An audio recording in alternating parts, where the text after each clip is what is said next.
நெல்லை வண்ணாரப்பேட்டை பகுதியில் பழைய ஓய்வூதிய திட்டத்தை செயல்படுத்த வேண்டும் உள்ளிட்ட கோரிக்கைகளை வலியுறுத்தி சாலை மறியலில் ஈடுபட்ட தமிழ்நாடு அரசு போக்குவரத்து கழக ஓய்வு பெற்றோர் நல அமைப்பினரை போலீசார் கைது செய்து வாகனத்தில் ஏற்றி சென்றதால் பரபரப்பு ஏற்பட்டது. இது தொடர்பான மேலும் விவரங்களோடு இணைகிறார் எமது செய்தியாளர் ராஜா. வணக்கம். மேலும் விவரம். வணக்கம். தமிழ்நாடு அரசு போக்குவரத்து கழக ஓய்வு பெற்றோர் நல அமைப்பு சார்பில் திருநெல்வேலி வண்ணாரப்பேட்டையில் சாலை மறியல் போராட்டம் நடைபெற்றது.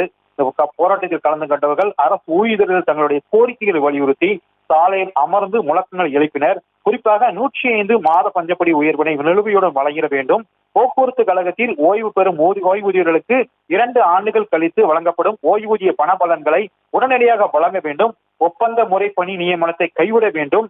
வாரிசு வேலை வழங்க வேண்டும். பழைய பென்ஷன் திட்டத்தை நீதிமன்ற தீர்ப்புகள் அப்பீல் செய்யாமல் அமுல்படுத்த வேண்டும் என கோரிக்கைகளை வலியுறுத்தினர். தொடர்ந்து இன்று தமிழகம் முழுவதும் உள்ள 8 கோட்டங்களிலும் நாகர்கோவில், திருச்சி ஆகிய 2 மண்டலங்களுமாக 10 இடங்களில் சாலை மறியல் போராட்டம் நடைபெற்றது. சாலை மறியல் போராட்டத்தினால் வண்ணாரப்பேட்டை பகுதி வழியாக தான் பாளையங்கோட்டையில் இருந்து சந்திப்பு பேருந்து நிலையத்துக்கும் டவுன் பேருந்து நிலையத்துக்கும் இயங்கும். எனவே காவல்துறை உடனடியாக மாநகர பேருந்துகள் போக்குவரத்து தடைபடாமல் இயக்க மாற்று ஏற்பாடும் செய்தனர். தொடர்ந்து போக்குவரத்து கழக ஓய்வூதியர்கள் சாலை மறியல் போராட்டத்தால் அரை மணி நேரத்துக்கு மேலாக அப்பகுதியில் போராட்டம் பரபரப்பாக நிலவி வந்தது. விவரங்களுக்கு நன்றி ராஜா. செய்திகளை உடனுக்குடனும் துல்லியமாகவும் தெரிந்து கொள்ள சப்ஸ்கிரைப் பண்ணுங்க.